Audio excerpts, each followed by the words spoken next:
Injury R of ফর্মে গেল টি-20 ও one day বিশ্বকাপ মিস করেছেন। এবার সর্বোচ্চ নিয়ে আমেরিকা ও উইন্ডিজ বিশ্বকাপে খেলতে চান সাইফুদ্দিন।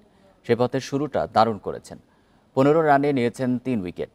যদিও মুস্তাফিজ ফিরলে জায়গা হারানোর শঙ্কা আছে এই তারকার। তানজিদ তামিমের ব্যাটিং মুগ্ধ করেছে এই পেস অলরাউন্ডারকে।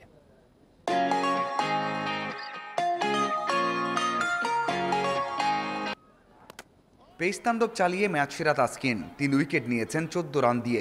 স্পিড স্টারকে ছাপিয়ে স্পটলাইটে সাইফুদ্দিন 1.5 বছর পর একাদশে সুযোগ পেয়ে ভয়কে জয় করে নায়ক হয়েছেন। 15 রান দিয়ে নিয়েছেন 3 উইকেট। উইকেটের সংখ্যার থেকেও যেন ইয়র্কার স্লোয়ারের দখলে প্রশংসা কুড়িয়েছেন বেশি। 18 মাস পর আন্তর্জাতিক ম্যাচে ফিরলাম, তো আমার জন্য বিষয়টা টাফ ছিল। যদি আমি ওয়ার্ল্ড কাপ টিমে স্কোয়াডে পার্মানেন্টলি দলে সুযোগ পেতে চাই, তাহলে হয়তো বা আমার জন্য এই পারফরমেন্সটার বিকল্প নেই। মুস্তাফিজ ফিরে আসলে দলে থাকবেন কিনা জানেন না, ভয় এখনও আছে।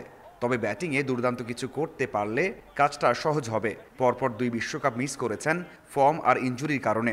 এবার সর্বোচ্চ দিয়ে খেলতে চান বিশ্বমঞ্চে। আজকে অনেক নার্ভাস ছিলাম, যদিও এর আগে কখনো ইন্টারন্যাশনাল ম্যাচ খেলেছে নার্ভাস ছিলাম না, যেহেতু আসলে আমার জন্য ভালো করাটা খুব গুরুত্বপূর্ণ ছিল, যেহেতু 1-2 ম্যাচ পরে ফিজ আসবে। তো সেক্ষেত্রে আসলে বেস্ট 11-এ কী হবে না হবে ম্যানেজমেন্ট ভালো জানে, তারপরেও আমার জন্য খুব চ্যালেঞ্জিং ছিল। অভিষেকে 47 বলে 67 রান তানজিদ তামিমের। শুরুর দিকে একটু নড়বড়ে থাকলেও দারুণ কিছু শটে সামর্থ্যের জানান দিয়েছেন। প্রথম ম্যাচ হিসাবে ও যেরকমভাবে অ্যাগ্রেসিভ অ্যাটিটিউডে ব্যাটিং করছে, আসলে সত্যিই প্রশংসনীয়। প্রথমত হয়তোবা সমবায় ফিট থাকলে হয়তোবা ও সুযোগ পেত না, তারপরেও সুযোগটা কাজে লাগিয়েছে। তো ইনশাল্লাহ আমি ওর কাছ থেকে আশা করবো ধারাবাহিক থাকার বাকি 4টা ম্যাচ। বড় জয় আসলেও পরের ম্যাচগুলোতে সতর্ক থাকতে চায় বাংলাদেশ। জিম্বাবুয়ে যে কোনো সময় ঘুরে দাঁড়ানোর সামর্থ্য রাখে, সেই বিশ্বাস আছে এই অলরাউন্ডারের। Mazharul Islam, independent news, Chittagong.